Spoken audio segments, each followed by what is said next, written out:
Here's a fresh corn cob, and I always see this video and the reels where you can cook this corn for like 5 minutes and it will get cooked, and it's really good.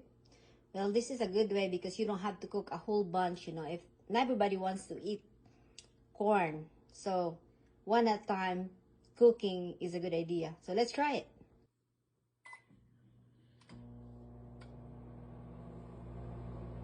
Check my safety.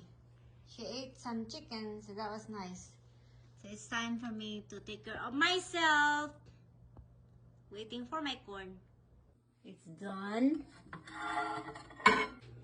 Let's see if it's cooked. Holy smoke.